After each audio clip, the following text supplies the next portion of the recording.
And now, the national anthem of the Republic of South Africa.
Ladies and gentlemen, please be seated. You may take your seats.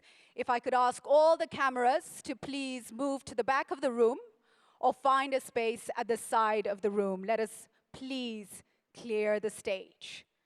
To all cameramen, please, let's make our move, and camera women, of course, to the back of the room and to the sides of the room.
Ladies and gentlemen, another round of applause, please.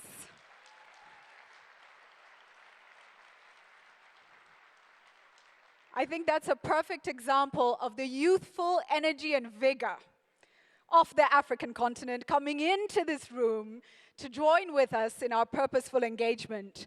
How many people could have done that? Amazing.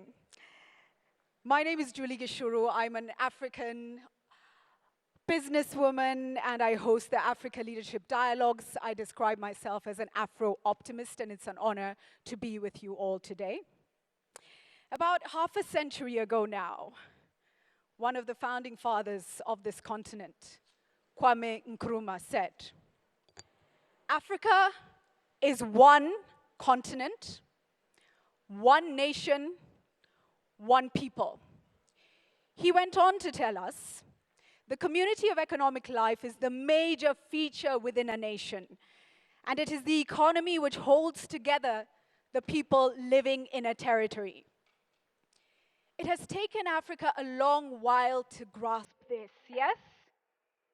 But finally, I think we are beginning to embrace this ideology. Do you agree? Yes or no? Yes, I hear some yeses. We are moving. There is a rising awareness on the African continent. There is strategic action, opening Africa up to herself, but also working on opening Africa up purposefully to the rest of the world. This is a continent, ladies and gentlemen, of great opportunity. This is a moment of great possibility, and that is why we are all here today. Your Excellencies, distinguished guests, ladies and gentlemen, welcome to the inaugural Africa Investment Forum by the African Development Bank. Can we give it a round of applause? And in Africa speak, I like to say,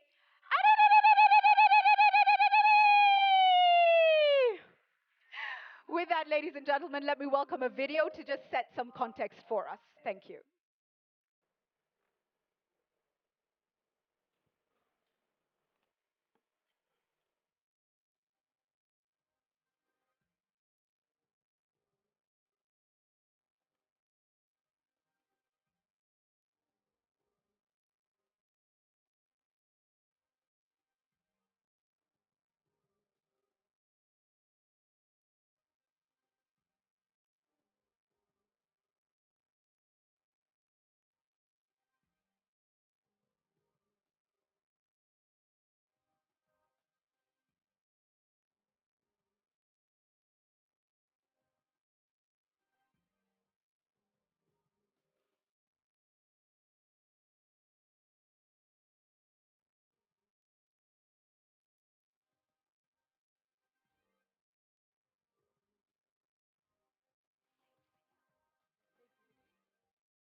As we prepare that video and continue to set the stage, I will perhaps set a little bit more context as we go into our discussions today.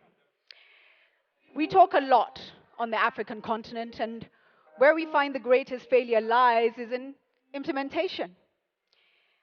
And so let us confirm over the next 2 days that this is not a talk shop, that we are here to partner, that we are indeed here to contract, that many of us understand that our work goes beyond simple contracts because we need to build ecosystems, and that we are willing to go the extra mile.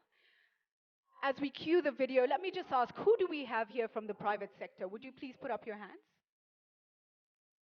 Strong representation from the private sector. Thank you very much. Thank you. Excellent. Who do we have representing government in the room? Some of our heads of state are not putting up their hands. Yes, thank you. Good representation from government. Development partners and agencies in the development world. Thank you. Never before have we seen the trust and the willingness to work together.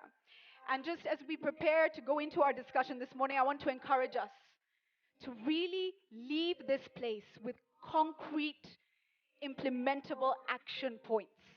And with that, let me ask the video to please play, and then we shall continue with opening remarks. Thank you.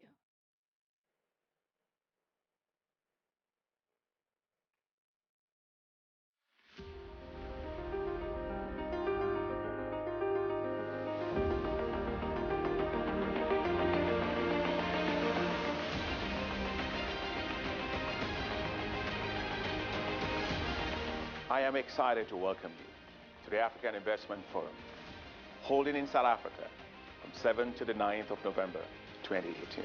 The Africa Investment Forum is a multi-stakeholder, multidisciplinary, collaborative platform bringing sponsors, borrowers, lenders, and public and private sector investors together to boost large-scale investment and financing for Africa's development and to unlock billions of dollars in deals.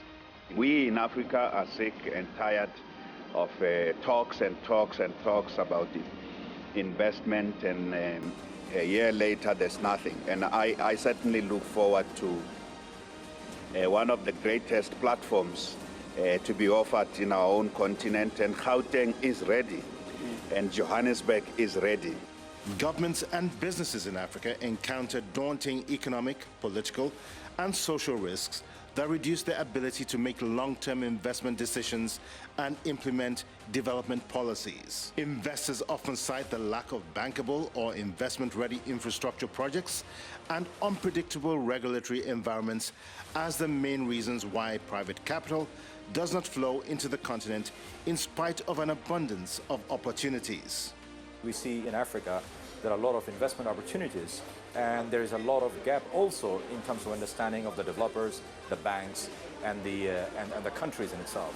So what we hope to achieve, and I believe this will be an excellent platform to achieve those, is to making sure those projects will be bankable. 6 of the world's fastest growing economies are in Africa. The continent is at a crossroad and is open for business, offering great opportunities for first movers. At 9.3% and growing, the rate of return on foreign investment is higher in Africa than other developing regions. By 2020, Africa's collective GDP will be in excess of $2.6 trillion, with consumption spending jumping to $1.4 trillion. The Africa Investment Forum will completely redefine Africa's investment landscape.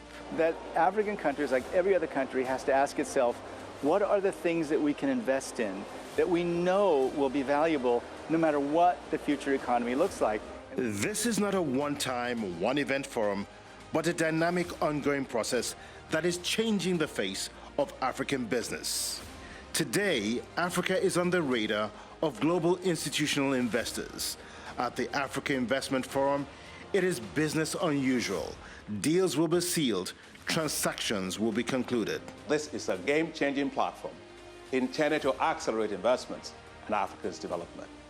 Believe me when I say it's not going to be a talk show, just transactions and transactions. We'll be working with numerous partners to make sure that we achieve our goal, which is simple: close Africa's multi-billion-dollar infrastructure gap. The Africa Investment Forum is glad to partner with the African Development Bank, Gauteng Province, Africa Finance Corporation, Afri-Exim Bank, Africa 50, Development Bank of South Africa, Trade and Development Bank, the Islamic Development Bank, the European Investment Bank, and to be proudly hosted by the South African government. They and numerous partners have come together to provide a totally transactional platform for investors and the private sector. Together, we're changing the face of African investment.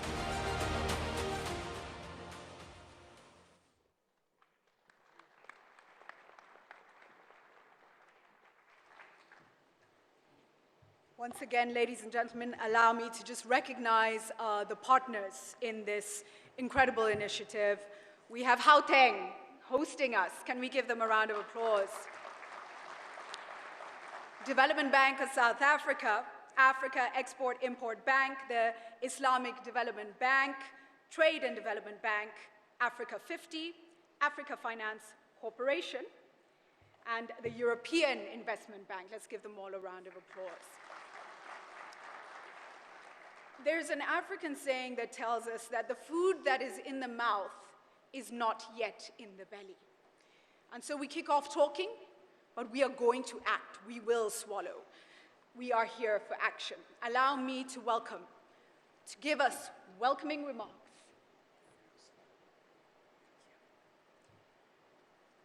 Yes, I did mention Islamic Development Bank. Yes, they are on the list as well. Allow me to welcome the Premier of Gauteng, David Makura, to come and welcome us all to this conference. A warm welcome to him, please, as he comes up. Thank you.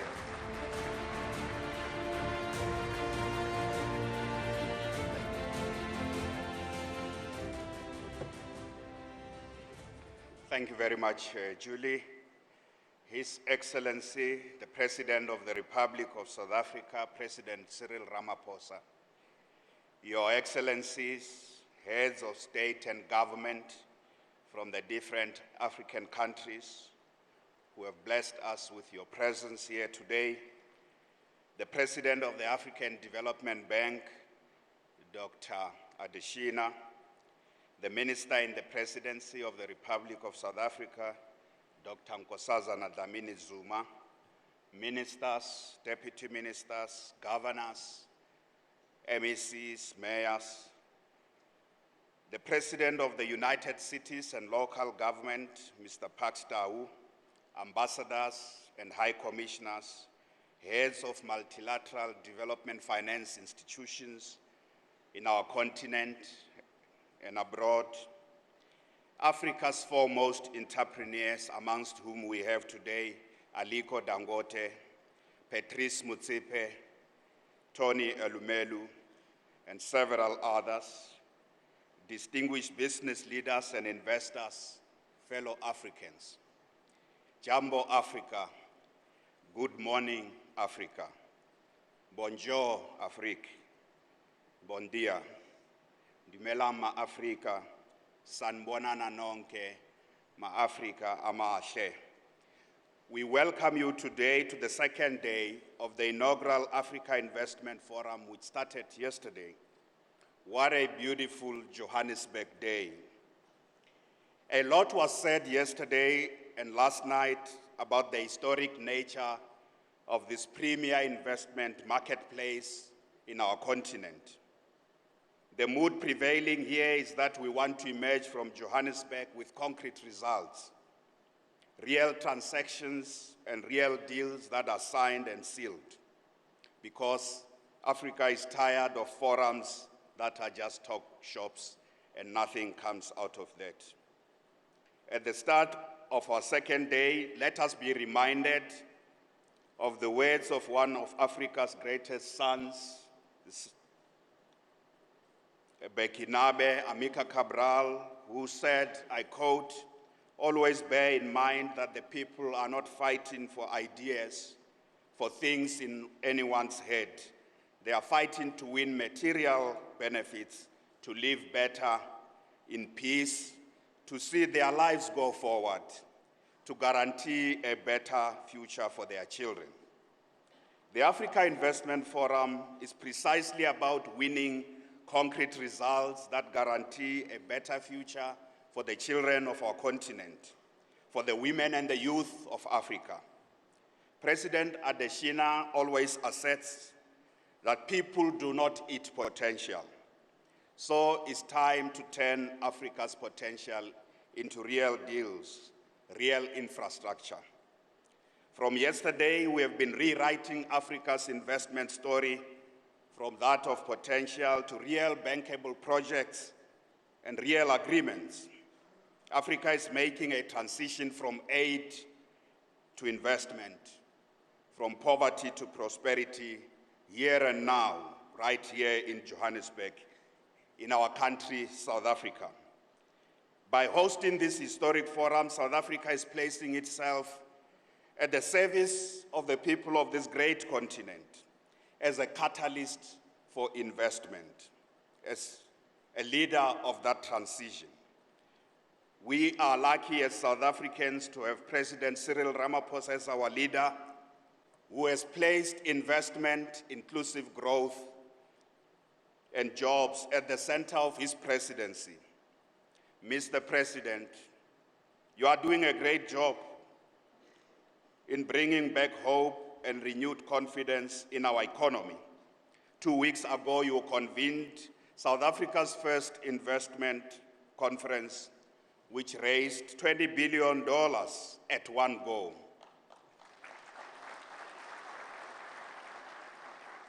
I am confident that the target you set for raising $100 billion in 5 years will be achieved in a much shorter space of time.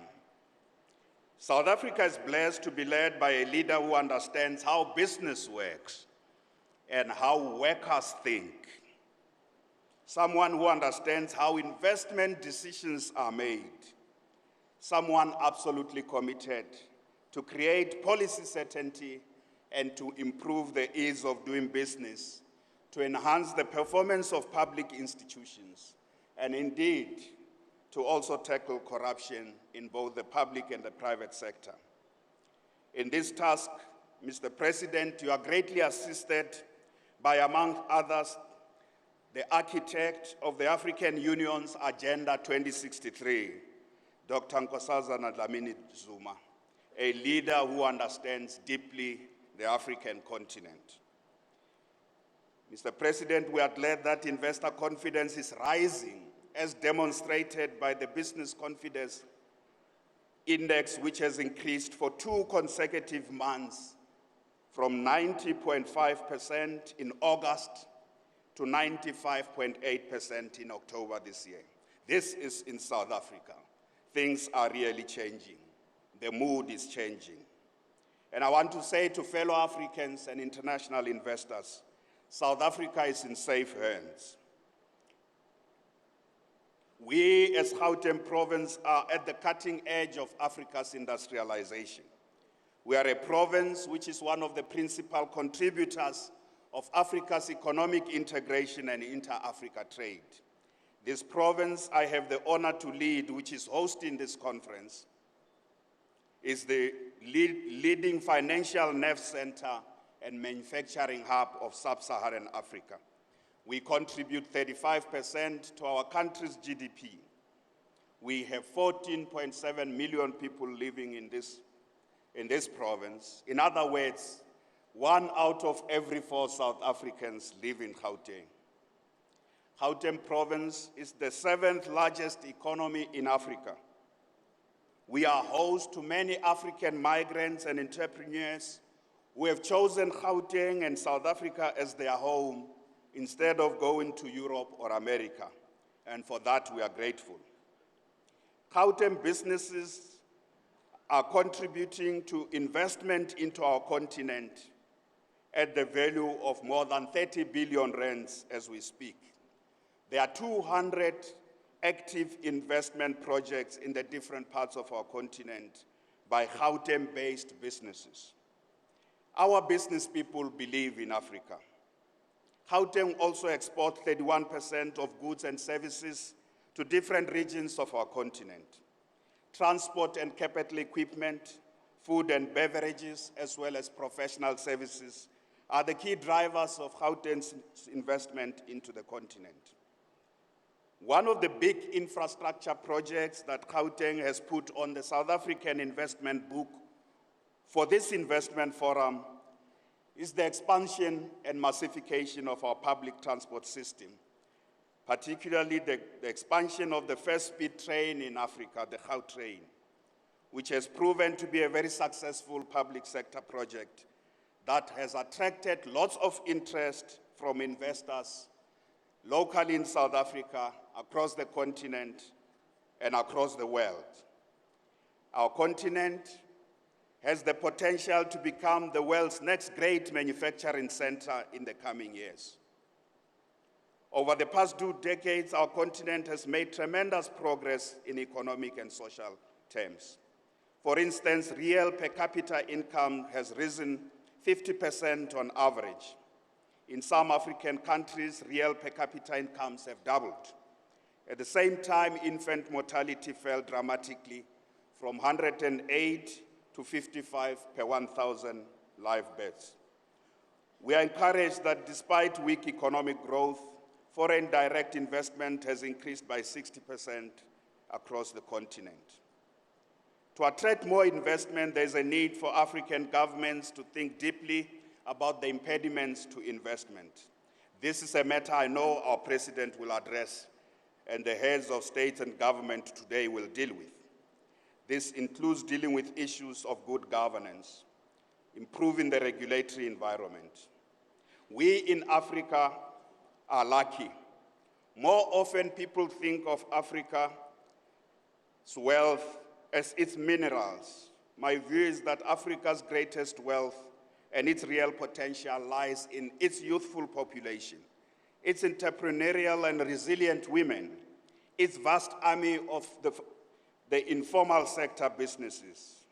So this investment forum is about unlocking the potential by investing in better infrastructure, better education, better healthcare, and by providing better government. In other words, the work of building a better Africa, that is the Africa we want, falls on both government and the private sector as well as civil society. Let me conclude by challenging my counterparts in subnational governments, who often think that the work of creating conditions for investment is that of heads of states alone. I want to say to the mayors and governors of major African cities and regions, we have to do more at our level. We have to do more to promote our cities and regions as destinations for investment and hubs of innovation. We also need to put a lot of weight behind our national leaders. We can't leave this task alone to our national leaders. We have to do much more. This is exactly what we are doing as Gauteng Province. We are putting our full weight behind our president's work on mobilizing for investment in South Africa, including investment in the areas that we call our townships, where the majority of our people still live, so that there's investment there and jobs are created. Once more, I proudly say that Africa, South Africa, and Gauteng Province are open for business. Let the transactions and deals be sealed. God bless Africa. Asante sana. Merci beaucoup. Muito obrigado. Siyabonga. Realeboa. Roleboa. Akens. As we say in Kiswahili, which I'm so delighted is now on the South African curriculum, asante sana, shukrani. We are told we have to do more. We all have to do more. We must think deeply about the impediments to investment. Ladies and gentlemen, allow me, before I welcome our next speaker, to just say it is incredible that at the first ever gathering, we have had so much interest and participation. Let me just recognize and honor. We have the presence here of the presidents of South Africa, of course, of Senegal, of Guinea, of Ghana, of Ethiopia. Let's give them a round of applause, please. We have the Vice President of Nigeria with us. We also have Prime Ministers from Cameroon and Rwanda, and numerous other delegations, heads of delegations. That is amazing. Our next speaker, who is going to give introductory remarks, is one of Africa's champions. And ladies and gentlemen, the only way that Africa succeeds is through driven, smart, innovative champions. Can we give a warm welcome, please, to the President of the African Development Bank, Dr. Akinwumi Adesina. Thank you.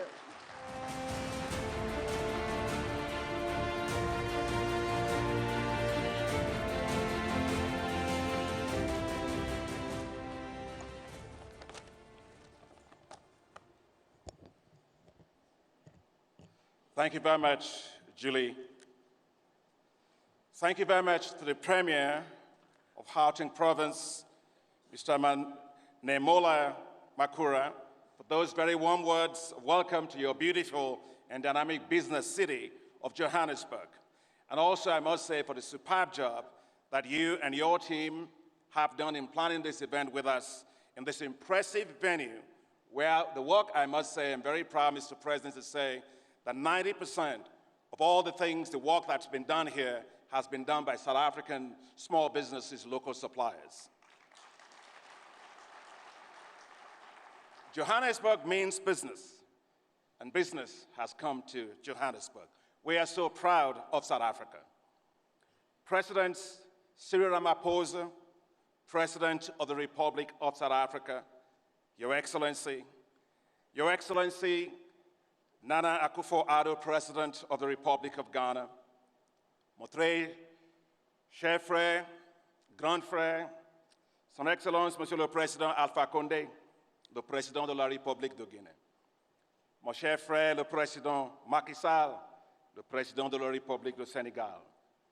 My own very dear brother, His Excellency, Professor Yemi Osinbajo, the Vice President of the Federal Republic of Nigeria, and His Excellency Edward Ingirente, Prime Minister of Rwanda, His Excellency Philemon Yang, the Prime Minister of the Republic of Cameroon. Let me also say that you may think that I forgot my protocol and left out the President of Ethiopia.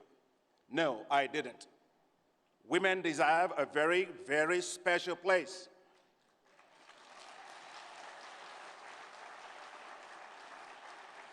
Welcome to Africa's newest and only female president, President Sahle Work Zewde of Ethiopia.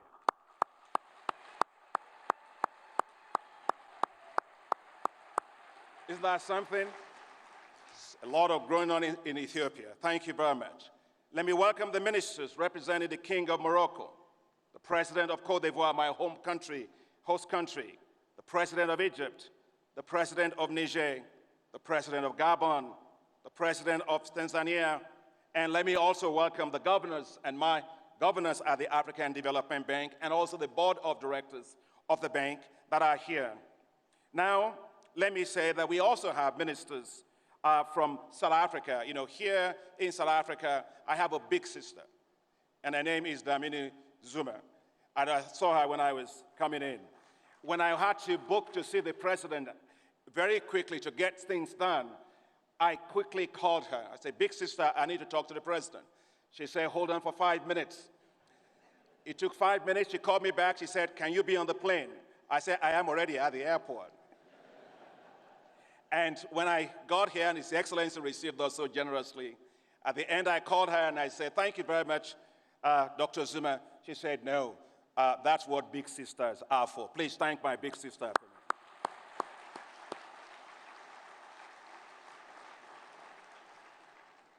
The chief executives and presidents of companies from all over the world, and I welcome you all. If I start naming names, I'm going to get into trouble. But I want to say that all of you are here, and I know you are here to really support Africa to move forward. Project sponsors, institutional investors, colleagues and presidents of African development finance institutions, and in particular, I must welcome the presidents of the multilateral finance institutions that are here with us. Please put your hands together for them. It's incredible to have them here with us.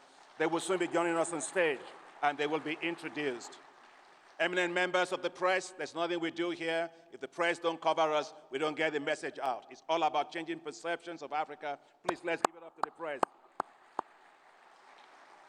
And finally, my own dear wife, Grace, who President Ramaphosa called yesterday my 7/8. So I think I wouldn't be anything without grace. So thank you very much, Mr. President. So welcome to the inaugural Africa Investment Forum. What an impressive gathering. Your presence here shows that you care about Africa and that you have confidence to take up more investments in Africa.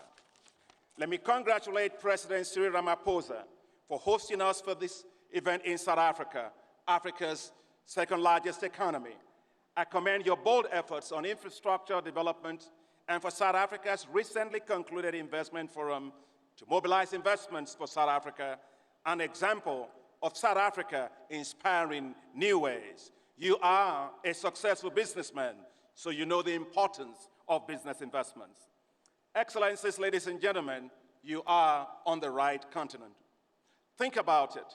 Where's the continent that will have the highest number of youths in the world and could become the workshop of the world? Think of China and India today. That's what Africa will be in 2050. Which continent will have a continental free trade area that will be the largest in the world since the creation of the World Trade Organization?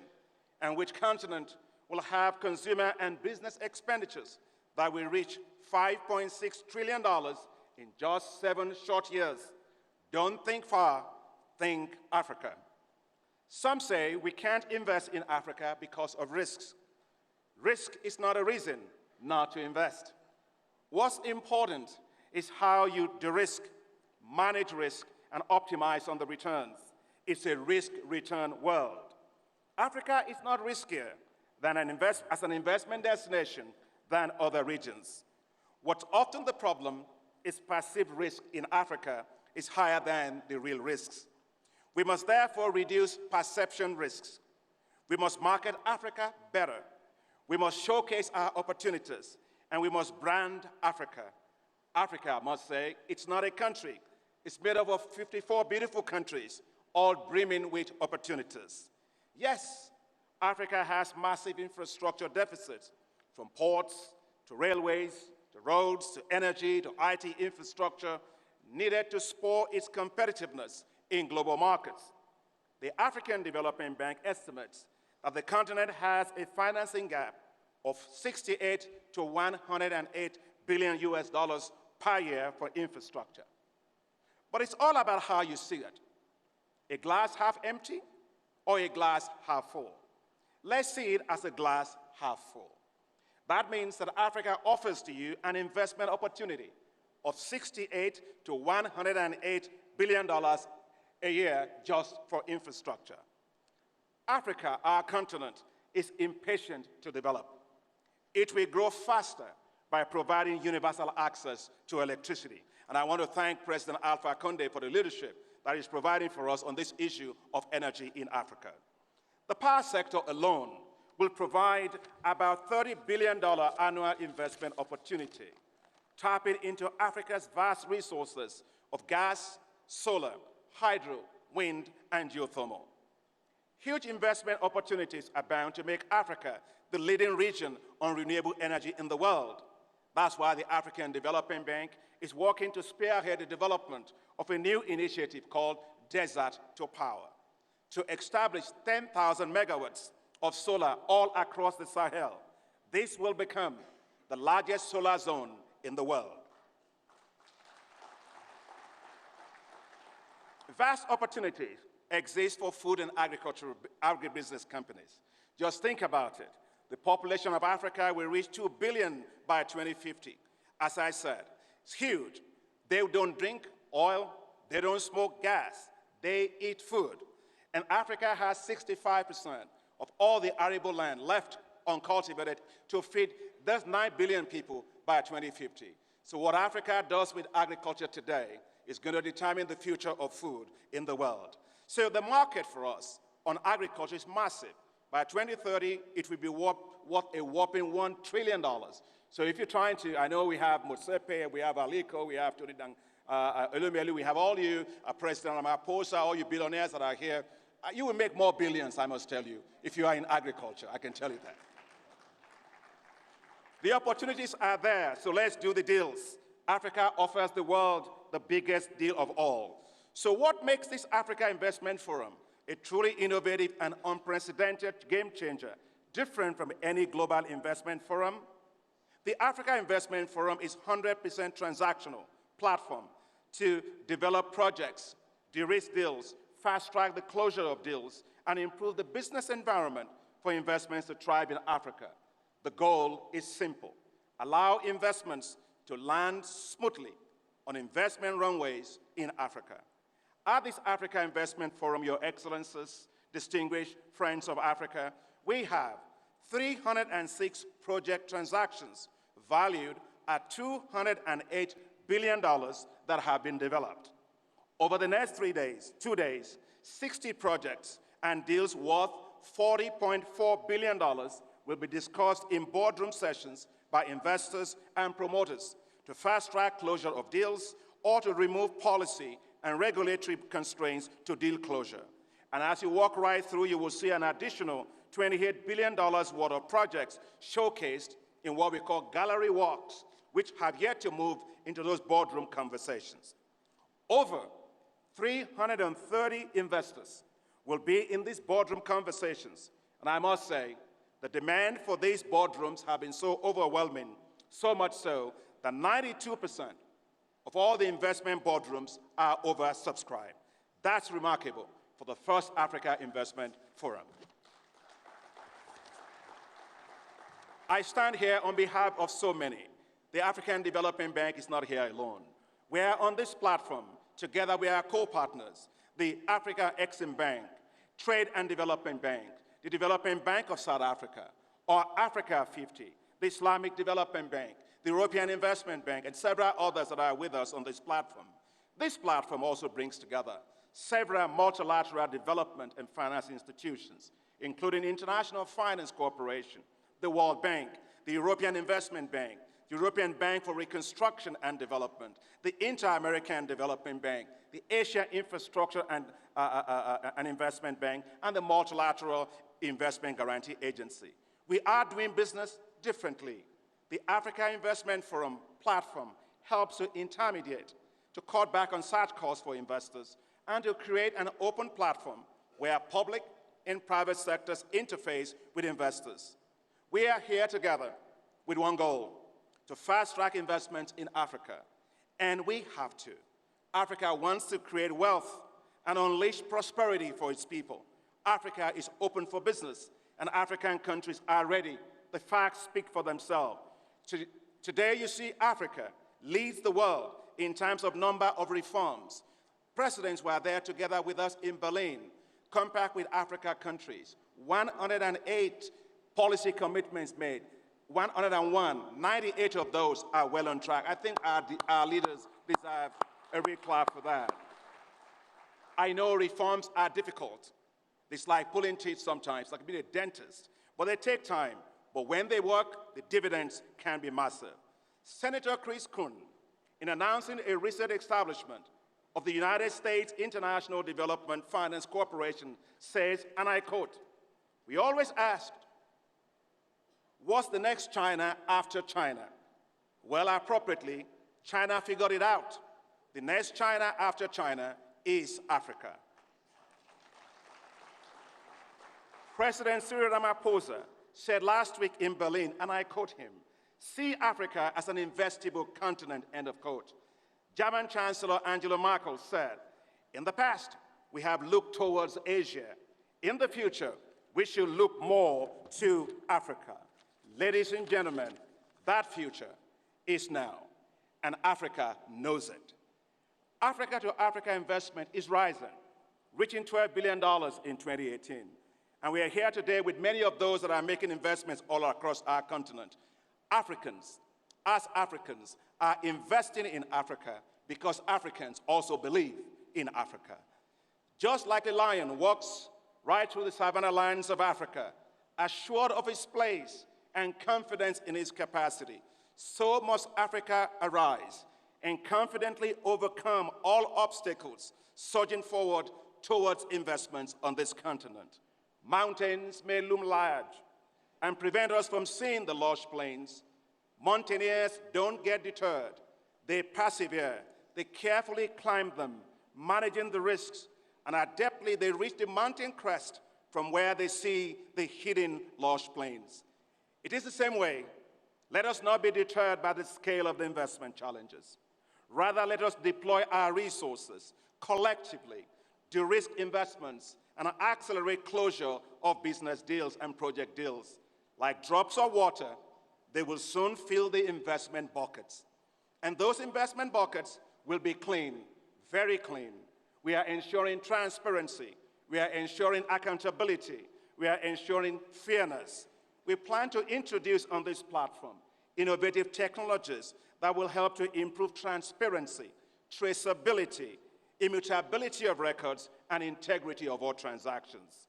There is no doubt, Excellencies, ladies and gentlemen, that we are all here at a historic, defining moment for investments in Africa. Africa is truly open for business, and the Africa Investment Forum provides you the right transactional platform and a smooth landing strip for your investments in Africa. Now let the deals begin. President Cyril Ramaphosa, when I came to see you, sir, in Cape Town, you gave us a wonderful lunch. At the end of the day, you said, all systems go. So all systems go. Mr. President, thank you for your incredible leadership.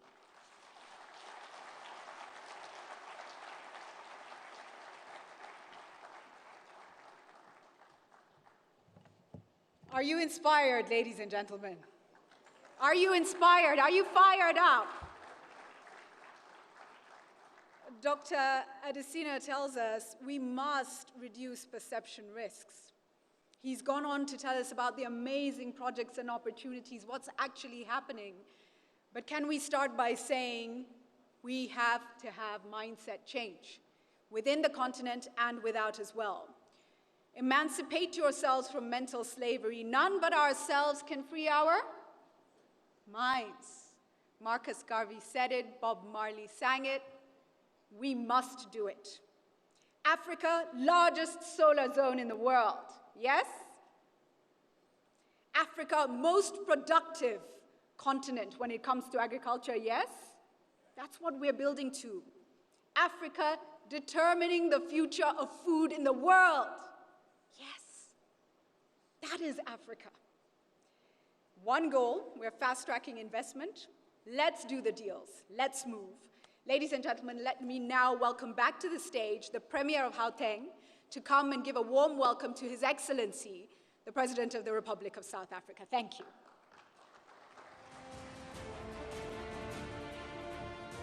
Ladies and gentlemen, I'm sure all of you are waiting to hear from our President. He's been working on these things. Now he is here to get them implemented. Mr. President, welcome, and we are ready to be addressed by you.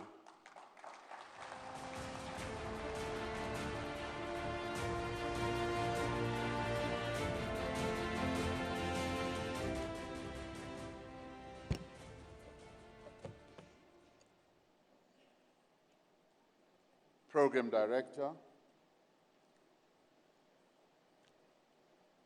Your Excellencies, Heads of State and Government, the Premier of our province in Gauteng,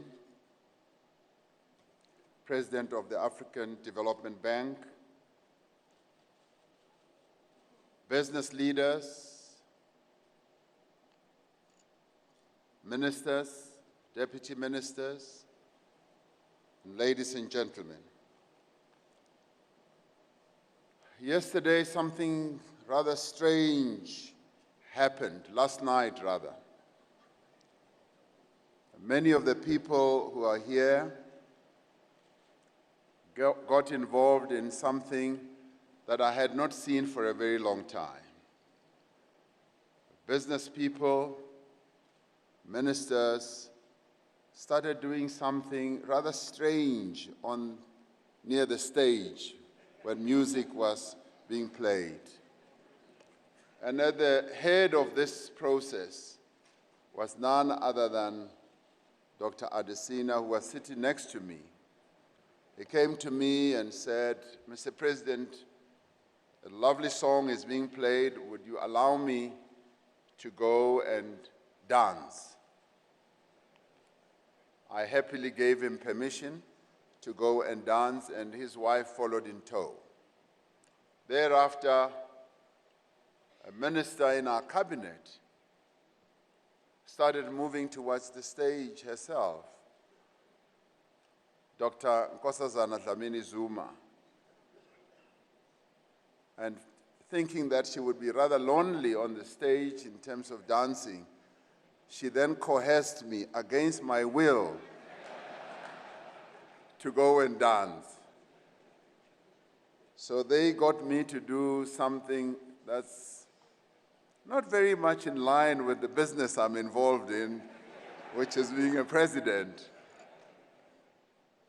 I saw President Akufo-Addo, President of Ghana, looking strangely at the gyration of bodies near the stage. I was not brave enough to invite him to come and dance.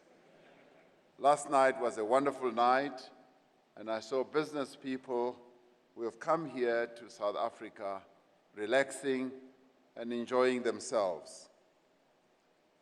It is with this in mind that I have a great deal of pleasure to welcome you to South Africa, particularly to this inaugural Africa Investment Forum. I wish to commend the African Development Bank, the continent's preeminent financial institution, for convening this forum. But I also want to thank our government here in Gauteng for having agreed to be a partner with the African Development Bank to host this forum together with the national government of the Republic of South Africa. The Africa Investment Forum is a significant milestone in our quest to reshape the fortunes of the African continent. The forum is indeed a platform for African governments and businesses, continental and international financial institutions, and other development partners to focus on the critical task of making Africa the next global frontier in investment, but more particularly in growth. Over the next few days, we will share experiences as well as best practice. We will outline strategies for growing our economies as the African continent, and most importantly, we will connect financial institutions, project sponsors, institutional investors, and other stakeholders with a view to concluding transactions. Indeed, this is a marketplace to do deals and to conclude transactions. Africa is indeed a continent on the move. It is indeed a continent on the rise. It has experienced significant growth over the last 2 decades, and this has largely been fueled in part by improved governance and deepening democracy through a number of countries on our continent. Rising incomes have seen the growth of the middle class, and an increase in consumer spending has followed in tow. With substantial urban growth, ready internet access that many of our people now have, abundant resources, and a large youthful population, African countries have enormous potential to leverage the technological advances towards the fourth industrial revolution. They have the potential to forge a new world of work that fosters innovation and entrepreneurship. To realize this potential, Africa needs to invest in the skills and capabilities and well-being of its people.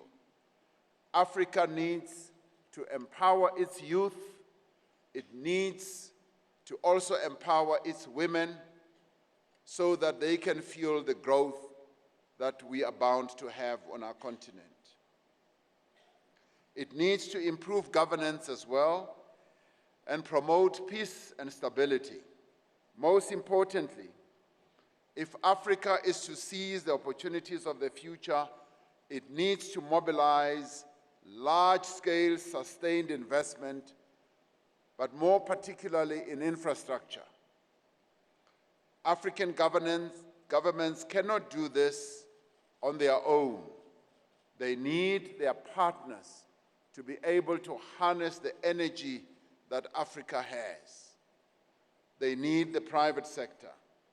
The private sector and private markets are key players in African investment landscape, supported by the lending capacity of financial institutions, both on the continent and beyond the continent. If we are to unlock and sustain the flow of capital to Africa, we need to drive the economic reforms that are necessary to create an enabling business and investment environment. To be globally competitive, to become investment destinations of choice, we need to resolve the problems that keep investors away from our continent. We have to address governance challenges such as policy uncertainty, policy inconsistency, financial mismanagement, as well as corruption. As African leaders, we must demonstrate a firm commitment to act against corruption both within the public sector as well as the private sector. We must also deal with what potential investors always raise with us, which is regulatory difficulties that they have. We must provide policy and regulatory certainty and strengthen our own financial institutions. The Africa Investment Forum provides, therefore, a welcome platform for us to outline the work we are doing to create what you could call a more enabling environment for investors in Africa. It is also an opportunity that we now have for us to listen to the concerns as well as the suggestions of business leaders and to draw lessons from what they are suggesting to us to enable us to act. This forum is aligned to the key aspiration of the African Union's Agenda 2063 of a prosperous and integrated Africa, but an Africa that is characterized by inclusive growth and sustainable development. Agenda 2063 has a resource mobilization strategy that relies on the identification and expansion of investment partnerships to propel the growth of our continent. The economic transformation of the continent is in the end dependent on all our efforts to move industrial and infrastructure projects to bankable stages or levels, to raise capital and to accelerate the financial closure of deals. This is what this forum presents us, to be able to close those deals. And I was particularly pleased when President Adesina said, at this forum, we are going to see almost $28 billion of deals being closed. That is phenomenal, and we are going to see it here. International partnerships such as the G20 Compact with Africa, a number of heads of state who are here with us today were in Germany. It will also expand continental market access and lead to the better allocation of resources. What it is also going to do, it is going to unleash the potential of our continent with regard to industrialization, with regard to the manufacturing industry. We are going to see a whole host of factories rising on the continent, because once the continent is integrated as we envisaged, as a single market, consumers are going to want to be the active participants, and therefore entrepreneurs and investors will find a ready market in the consumers that are replete on our continent. This will be good for investors who will have a market of more than 1.2 billion people and a combined GDP of more than $3.4 trillion. Economic integration, whether at continental or regional level, will further deepen the interconnectedness of all our African economies. The fortunes of any country will be even more closely dependent on the fortunes of all countries. As South Africa, this informs our approach to investment and development. We know that as a country, much as we are at the tip, southern tip of the continent, we are intricately linked to the whole continent. We, as a country, have launched an ambitious investment drive, as the Premier David Makura was saying, to raise $100 billion in new investment over the next 5 years. This is vital to reigniting growth in our economy and creating jobs on a far greater scale. 2 weeks ago, we held the inaugural South African Investment Conference here in this very venue, where several companies announced, and in fact were competing to announce, the new investments that they wanted to effect in our economy. And in the end, 290 billion rand of investment, an equivalent of $20 billion, was announced as active investments that are going to come into our economy. Now, we saw this and continue to see this type of investment in our economy at the southern tip of our continent as an investment in Africa. With its diversified economy and manufacturing base, its advanced infrastructure and large workforce, and sophisticated telecommunications and financial sectors, South Africa has long been an important destination on the continent for foreign investors. Our strategic position offers opportunities for investors wanting to do business in the rest of the continent. We firmly believe that the growth of any one African economy presents opportunities for its neighbors. It also presents opportunities for the rest of the continent, because it creates new markets for goods and services, increasing trade opportunities and expanding potential for intra-African investment.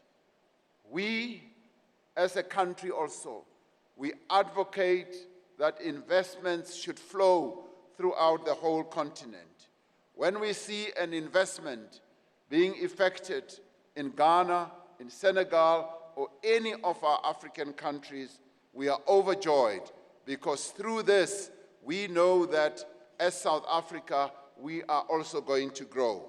It is for this reason that in 2016, the South African government launched an agency in the Department of Trade and Industry called Trade Invest Africa. It gives effect to our conviction that sustainable growth in South Africa cannot be separated from growth from the rest of the African continent.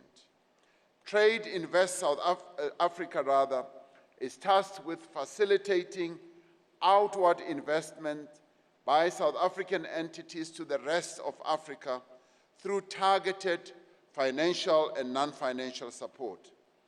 Our approach is informed by a realization that trade integration alone will not bring sufficient economic benefits. Our approach seeks to address industrial capacity as well as infrastructure development, alongside the implementation of free trade arrangements. To extract the real value of continental trade, we need to have the means to produce the goods that we want to trade. We need factories, affordable energy, reliable water supplies, universal broadband and integrated supply chains. We also need the roads, the railway lines, the harbors, the air networks that are essential to move these goods around our continent. And the people who will produce and transport these goods need decent housing in sustainable communities. They need schools, universities, clinics, as well as hospitals. It is vital, therefore, that we take an integrated approach to economic development, both within countries and around the continent.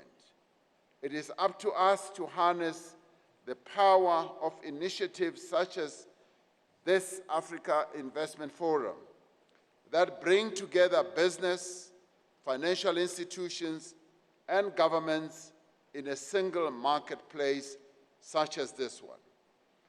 It is only through partnerships that we can succeed, and through mobilizing our collective resources that we can have the financial means to do what we have set out to achieve.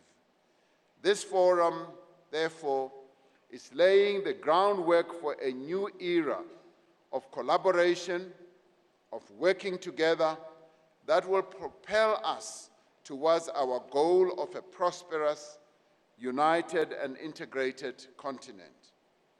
We continue to be inspired by the optimism and the resolve of the citizens of our great nations. It is the interests of these citizens that we must value above all else. It is, in the end, the well-being of the citizens of our continent and their prosperity to which we must dedicate every effort and every capability that we have, both as governments, as the private sector, as well as financial institutions. That is why we need investment, why we need partnerships, and why we have all gathered here today for this Africa Investment Forum. And it is for this reason that we applaud the Africa Development Bank for having conceptualized the holding of this forum.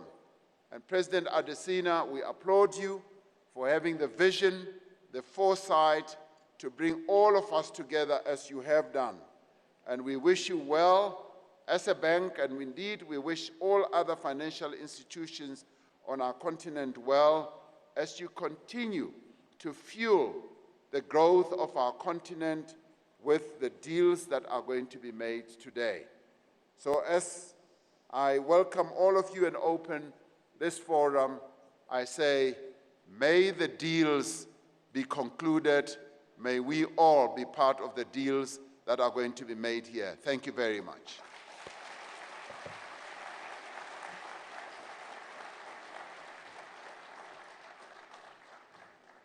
Thank you very much. Mr. President, please do not take a seat there. I will ask you to stay on the stage, please, sir, and take the center seat. That one is yours. We move straight to our session, our plenary session. And let me welcome Dr. Adesina, please, to come up and take the seat right next to His Excellency on the further end. Closer to me, sorry, sir, this way, this way. Thank you, right next to His Excellency. To his right, let me welcome also Aliko Dangote, Chairman and CEO of the Dangote Group. A warm welcome as he comes up. And Mr. Dangote, you will be On the far end, sir.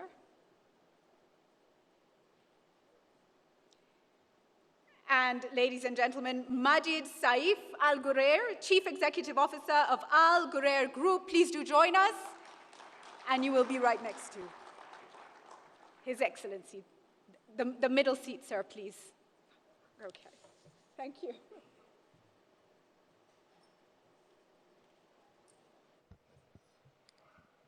You dropped a card. And my card.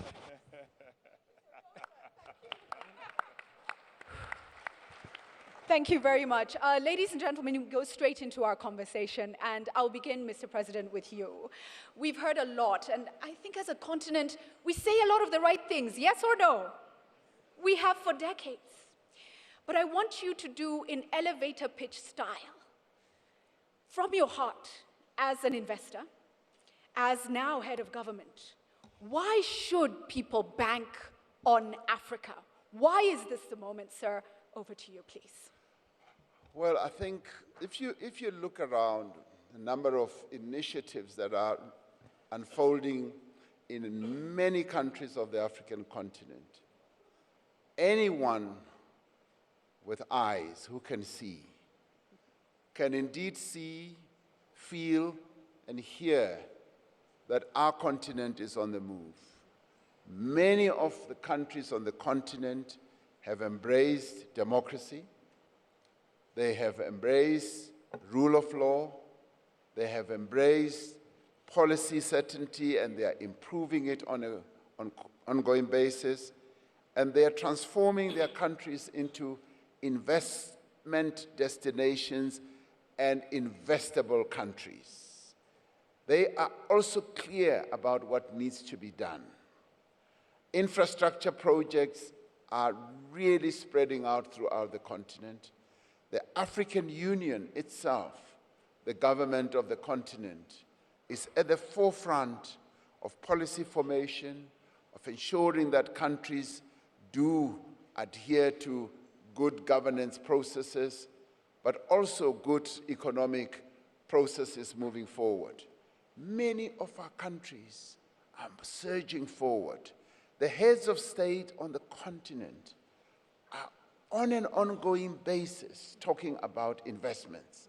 They are talking about the development of their countries, but they are going beyond that. They are doing it in real effect, and they are attracting investments to come to their countries. But what is also admirable is that many African countries have stopped looking at the private sector as the enemy. Right, okay. They've stopped looking at business people as the enemy.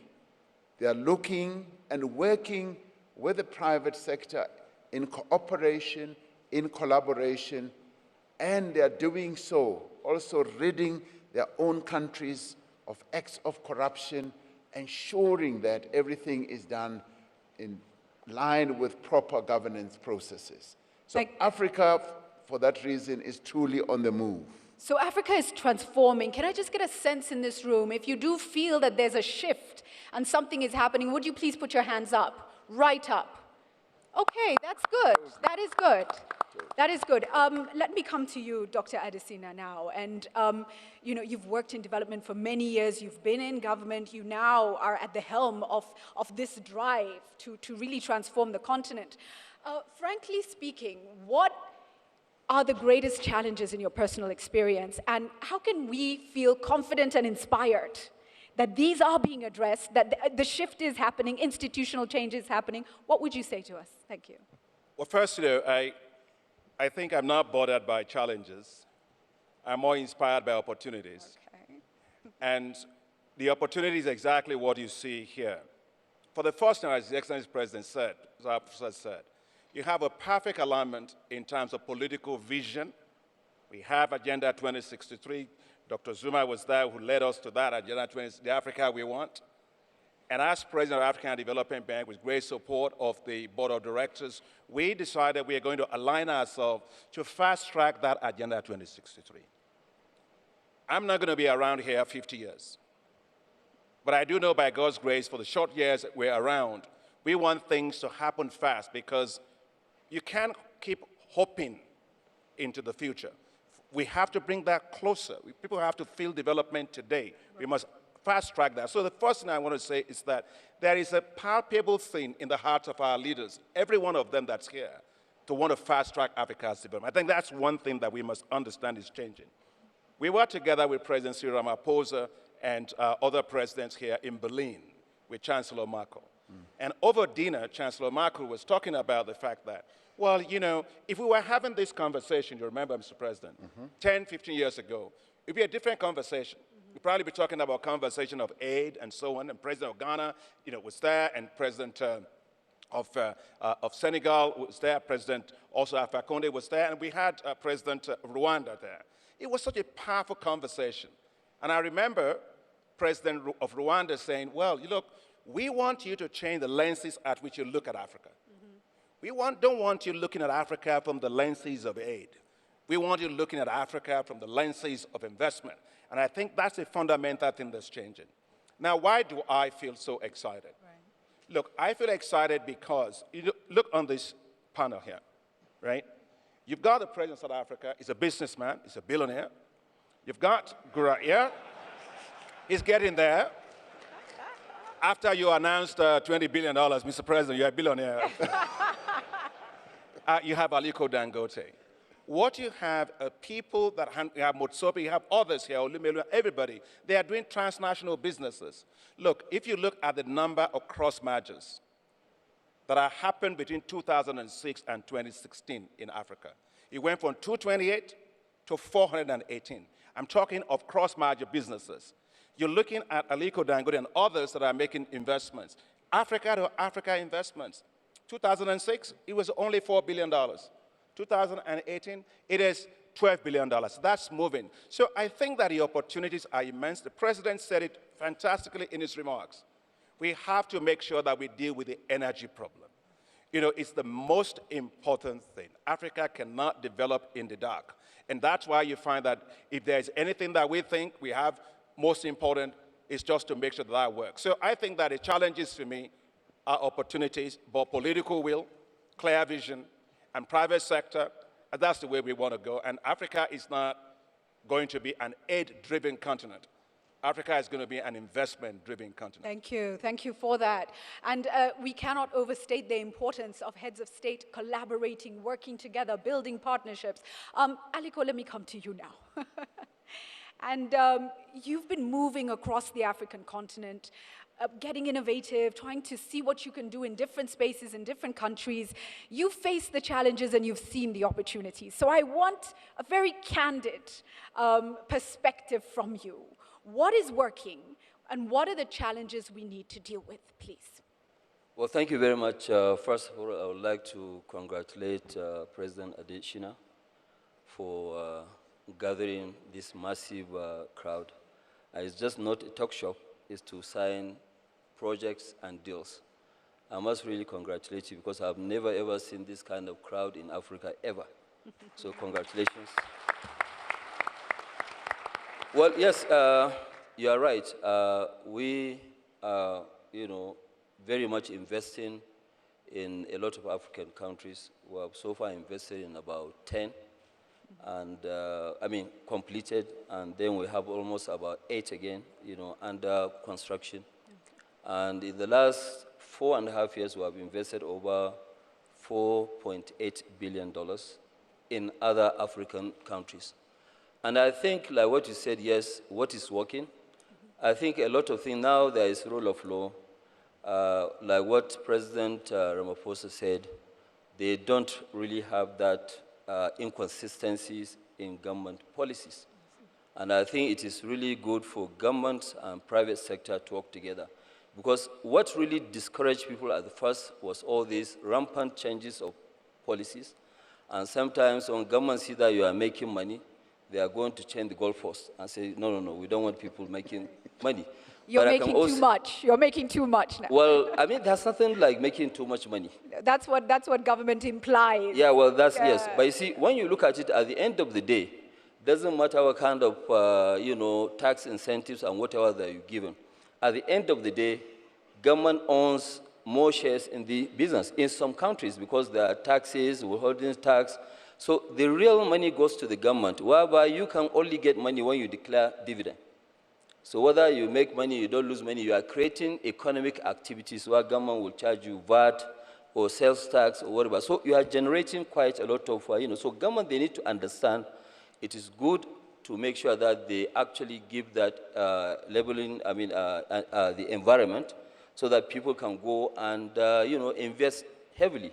For example, we actually believe, because why are we even investing in Africa? First of all, you look at it today, 6 out of 10, fast-growing economies are in Africa. Okay? And in the next 10 to 15 years, Africa offers more opportunity than any continent. Whether you like it or not, that's what it is. And then in Africa, if we try and just even industrialize, because when you look at it today, we're importing quite a lot. Some countries, they import almost whatever they consume. That is not sustainable. I don't want to mention names, but we do import quite a lot. A lot of countries, they import, which shouldn't be the case. Because anytime when you import, you're actually importing poverty and creating jobs elsewhere. So even the AFCTA will not work unless we produce our own goods. That's right. And that's why I'm very happy that South Africa insisted on minimum 80 to 85% of local content. And that's the only way that the AFCTA will work. But when you look at it today, problems that governments cannot solve, with partnership with private sector, will be able to solve. Right. Today, for example, we are building 650,000 barrels of, refinery. We are doing 1.3 million tons of polypropylene, polyethylene, which is petrochemical. We are building 3 million tons of fertilizer, which will be commissioned first quarter of next year. So you are talking about 16, and then gas pipeline of 500 kilometers, 2 of them coming from southern part of Nigeria to the west. And that will sort out the issues about all these gas flaring and coal. Why? Because when you look at it, according to McKinsey, 2025, the consumer spending will move to 2.1 trillion. Why should we go elsewhere? But Africans must understand, for us to industrialize Africa, we as Africans must lead. Thank you. Very powerful. And your message there, I think, on taxes is maybe how can you partner better with government, collaborate better to ensure that, yes, it is in the benefit of communities, of countries, and at the same time, we're not overtaxing. Majid, let me come to you. Again, your portfolio is wide, and your experience is rich. When you look at the African continent, what do you see as an investor? What are the opportunities that attract you? What are maybe the issues that you would like dealt with? Good morning, everyone. Thank you very much. I think this is a wonderful platform. And the main thing being said today, this morning, that we need to act. We don't need to continue speeches and talk about it. And I think one of the things, in Dubai, and the government of Dubai, and His Highness Sheikh Mohammed bin Rashid Al Maktoum, our Vice President and ruler of Dubai 10 years back, he asked the business community and the Dubai Chamber of Commerce to create strategy for Africa. And he said Africa is the coming continent, and we need to focus in Africa. So what we did at the Chamber, we engaged McKinsey with us to put a strategy for Africa. And they came back with 2 strategies. One of the strategies is to create a platform where we can get business and government together and businesses interested in Africa and create a conference in Dubai. And we've been doing that for the last 10 years in Dubai. And I thank a lot of head of state also attended this conference. The next thing is to open offices for the chamber to facilitate businesses in Africa. So the first office we opened in 2013 was in Addis Ababa, and it was very successful office for us. Then we opened Ghana, then we moved to Mozambique, then we moved to Kenya. And we can continue looking forward to opening more offices to facilitate our business community in Dubai, because we think Dubai is going to create a hub for a lot of businesses also from Africa want to go international, because Dubai provide a fantastic infrastructure when it comes to transportation. The other thing, I mean, we created a lot of connectivity with Africa. Today, Emirates fly to almost 20 cities in Africa. So connectivity and logistics is very important to move trades. So this is very important for us. More on that, we operate some of the port facilities in Africa. I mean, DP World operate few ports in Africa. So by creating this connectivity and a platform for people come together, I think the opportunity is huge. And we could see the number of trade been increasing between Dubai and Africa. If we take one industry, for example, industry which is flowers. The production of flower in Africa is huge and is growing massively. Why these flowers have to go somewhere in Europe and from there marketed to the whole world? Why not an African company created abroad, for example, in Dubai, and the flower comes in Dubai, and the added value created in Dubai and moved to other continent. So there is plenty of opportunity, and I think we can see year to year these numbers growing, and we are very optimistic about the business with Africa. Thank you so much. Just to share the importance of the flower industry. In Kenya, 500,000 people, 500,000 people employed just in the flower industry alone. So really important. Mr. President, let me come back to you now. And I find it very interesting that Majid has told us, we first sat back and created a strategy for Africa. And everybody out there has an Africa strategy. So let's talk about the importance of having African heads of state really ensure that we as a continent are together with an Africa strategy of our own, because it really does seem we do have champion presidents moving it forward, and then there are other laggards who are resistant or fearful, What's your message on that, an Africa strategy? Well, our strategy as a continent is clearly laid out in Agenda 2063.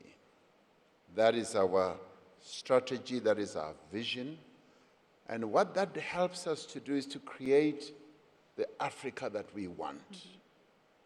Having streamlined and improved the governance processes on the African continent through the recreation of the African Union from the AOU, we had outstanding people like Dr. Nkosazana Dlamini Zuma, who was the chair of the commission, and the current leadership going forward, President Kagame, and the current chair of the commission.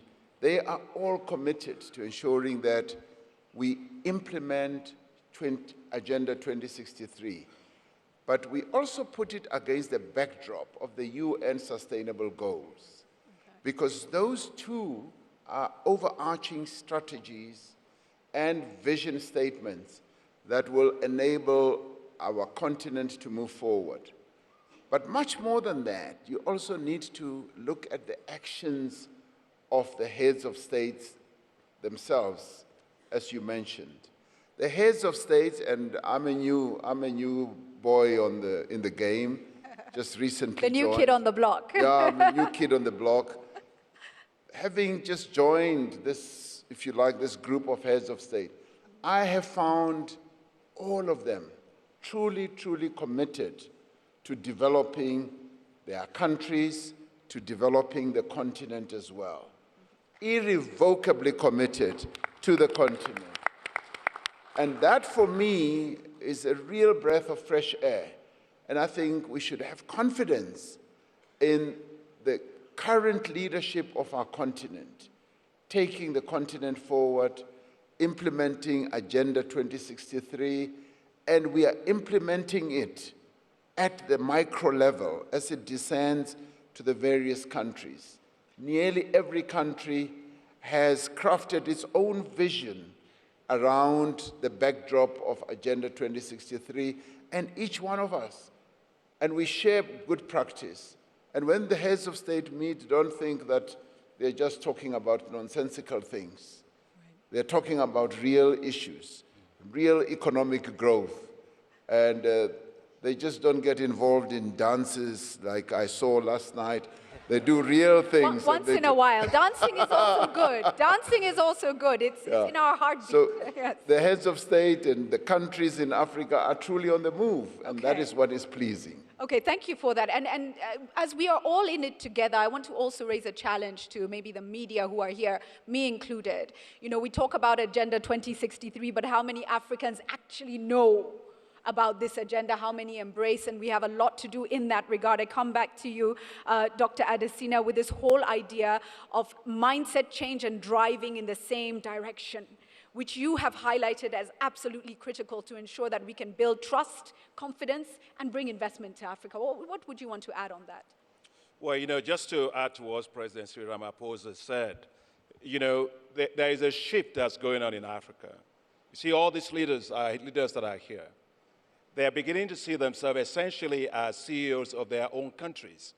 And that's very important. You know, you come to an Africa Investment Forum, all these heads of state and prime ministers are going to be in boardroom conversations. And they're not giving speeches. That's a totally different thing for Africa. They're talking about each one of them have plans of the investments in their country, the business, investment, regulatory things they want to shape. They want to see investments grow. And that's, I think, a fundamental shift that we must not forget. But I think that I want to come back to what Aliko was saying about the very fact that we're exporting jobs when we don't do things. When I was Minister of Agriculture in Nigeria, I was trying so hard for Nigeria to make sure that it produces a lot and becomes competitive. And Aliko Dangote was there. He and I were always disagreeing. And one day the president called me and said, why are you and Aliko disagreeing? I said, Aliko is our biggest man. He's a multi-billionaire. I want him to be our biggest producer. One day, he came back to my office, Aliko Dangote. Billionaires, they don't take appointments. They just turn up. He just showed up. And he rapped on the door, walked in, and I said, Alhaji Dangote, what do I have to say today? He said, you know, I have looked at your policies. And I have decided to change my business model. I said, change it to what? He said, I'm changing it from being an importer to be a producer for rice. Excellent. And he said, to prove my point, I'm going to put in $300 million to do that. Now, I went home, I went to Grace. I said, this is my best day as minister in Nigeria. Our biggest man is putting $300 million. We started working with him about his investments. 3 months later, the billionaire shows up again, and he says, I've changed my mind. I said, what happened? He said, I changed it from $300 million to $1 billion. Excellent. And he and I were on a panel in Davos, and Aliko Dangote looks at me. He and I are very, very close friends.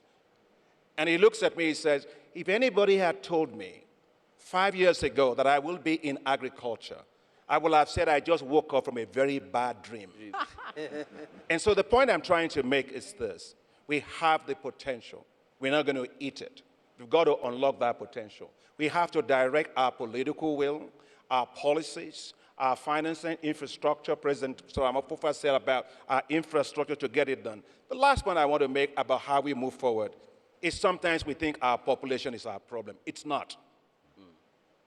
China's population is not its problem. India's population is not his problem.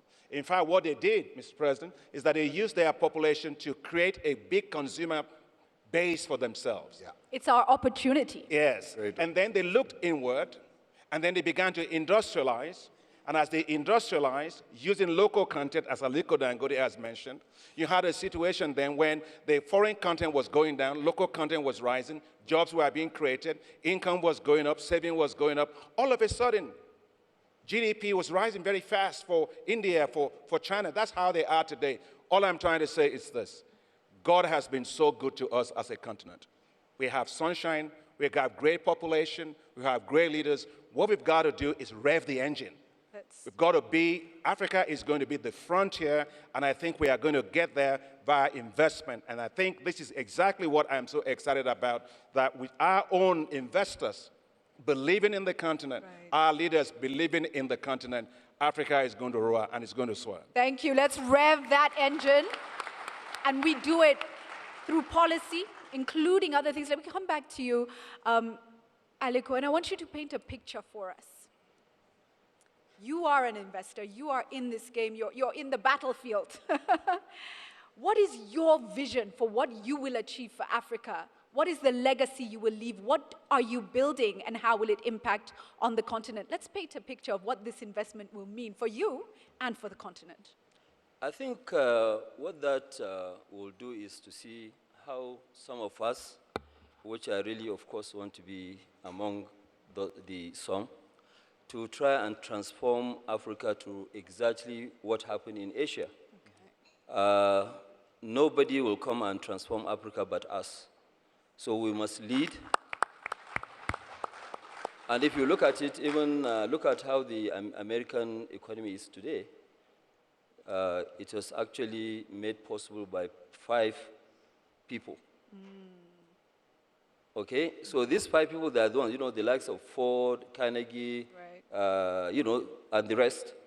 They were the ones that actually made America great. I mean, it's not Donald Trump.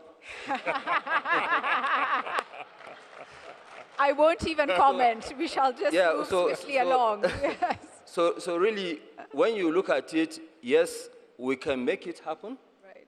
And I've seen it, really. You know, I'm a true believer that nothing is impossible.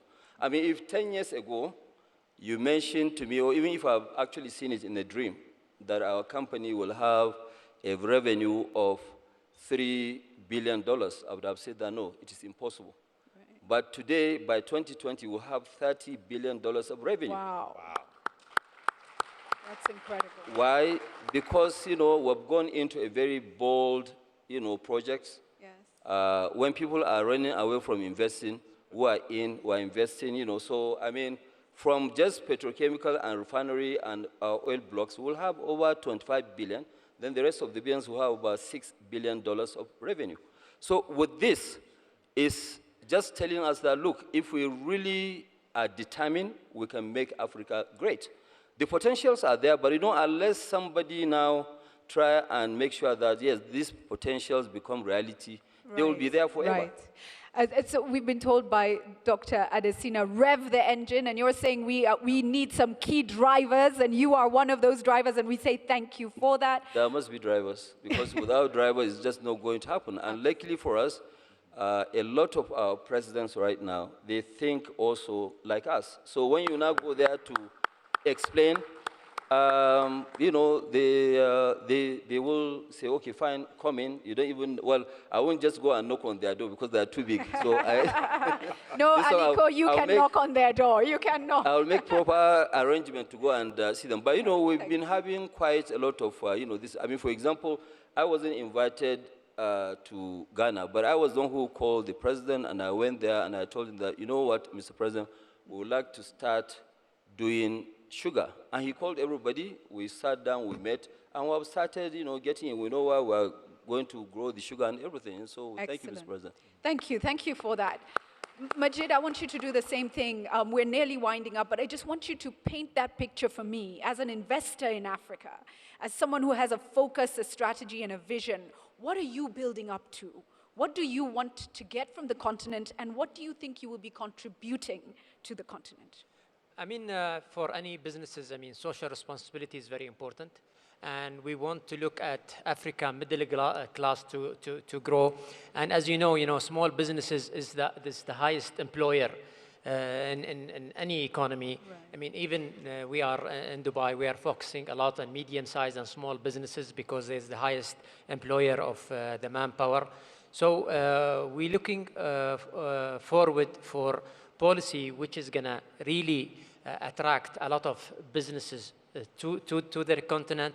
We are not looking only for the multinationals, but we are looking for medium-sized company because there is plenty of these medium-sized company. The other things, a lot of time people think business is going to come and make a profit and take this profit away.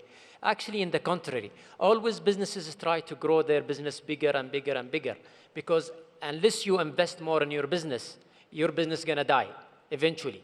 So let's not focus on how much profit these businesses are making let's focus how much we can convince these businesses to grow their businesses and they are become a multinational company later on in the future. Thank you for that. As we wind up and just very briefly in a final statement, I would like us to close with we are here to meet each other, to connect, to challenge, to partner, to work together. So I want each of you to speak to the people you most want to be in a room with now, or the people or the sector you most want to challenge. What message, who do you want to talk to, what do you want to tell them? And Aliko, I'll begin with you at the end, please.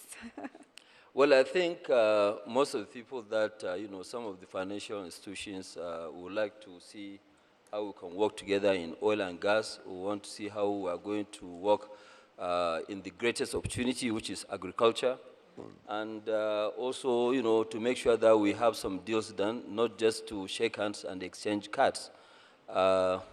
What we are looking for, this is a serious business. We would like to make sure that, yes, something comes out of this one, so that at least people haven't really come here to waste their time. So I thank you once again, Dr. Tishina, of inviting us all over to come here and make sure that, yes, we change the narrative of, the Africa on the rise. Thank you so much for that. Financial institutions, and particularly with regard to agriculture. And let's do the right thing, let's do the deals. Majid, who would you like to speak to? I'd like, to focus on one sector. For example, tourism is a very important sector, is a very growing sector, and I think Africa have a huge potential in tourism. And when I compare a small city like Dubai, attract to the airport around 90 million per year, I see the potential is much bigger here in Africa if we created that opportunity. So we need to invest a little bit in the infrastructure. We need to invest a little bit in mobility of people, and I think you're going to attract, and of course, policies. Last year in Dubai, we lifted, for example, the visa requirement on Chinese. So immediately, the number of Chinese visiting Dubai from 300,000 to 400,000, it reached 1 million today. Wow. So imagine what that can do for businesses and small businesses and for the hotel industry. So there is a huge industry behind tourism, and I think this sector have to be focused on. Thank you so much. Tourism players, I hope you've heard Majid is looking to you. Dr. Adesina, can I come to you next, please? Yeah, I think that it's fantastic to have all the big players here. I will focus on two. Which is the young businesses, the ones that are going to be the future Dangotes, Gurara, Ramaphosa, Motsepes, the Lulumelus, and Komontaros, and all the others. Those are going to be what we should focus on. Zuckerberg didn't just show up one day. Bill Gates didn't just develop like that. People had to have confidence in them. We must have confidence in the young entrepreneurs in Africa. They are going to be the big ones. And we must, therefore, as financial institutions, change our financing vehicles to be more appropriate for them. We must invest in hope. That's very, very critical. The second I'll focus on, we talked about it yesterday, for those of you that were not here on the panel. We had a fantastic panel of women that are up here. Look, there's no bird that flies with only one wing. Every bird flies with two. There's no way Africa is going to be what we want it to be unless we are actually investing in and promoting women entrepreneurs on this continent. And that's why for us as African Development Bank, our board is very, very supportive.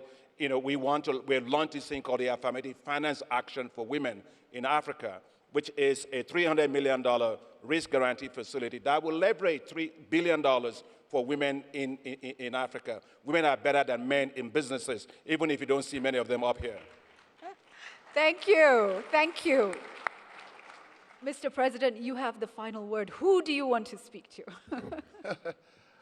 Well, I want to speak to all the potential investors here, that as we invest, we're building a platform, but we should also look at what impact our investments are going to make on the people of Africa.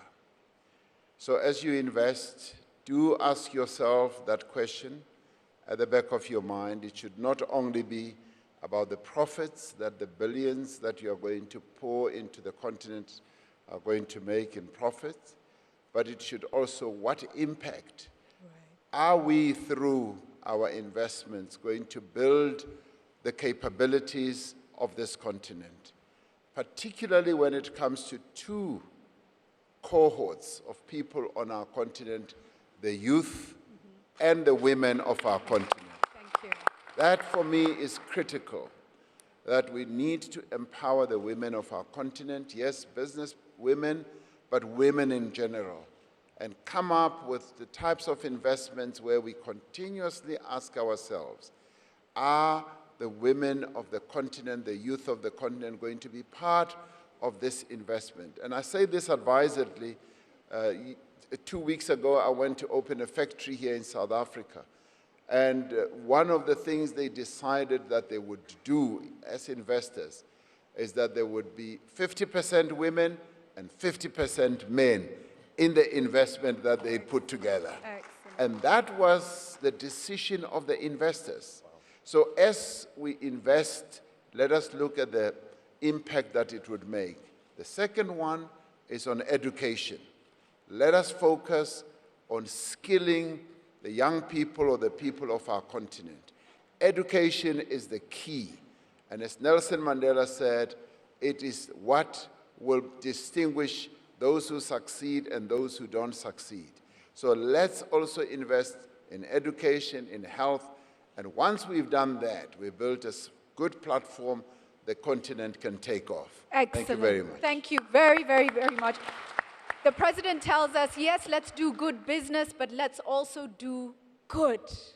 And that really should be the bottom line. Please, let's give a warm round of applause for the incredible panel. Thank you.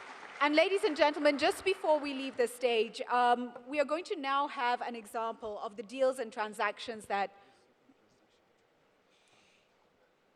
we are going to have an example of deals and transactions taking place. That will happen after the second presidential panel, and we'll call some people up to sign a deal right here on the stage. For now, thank you very much. We may take our seats.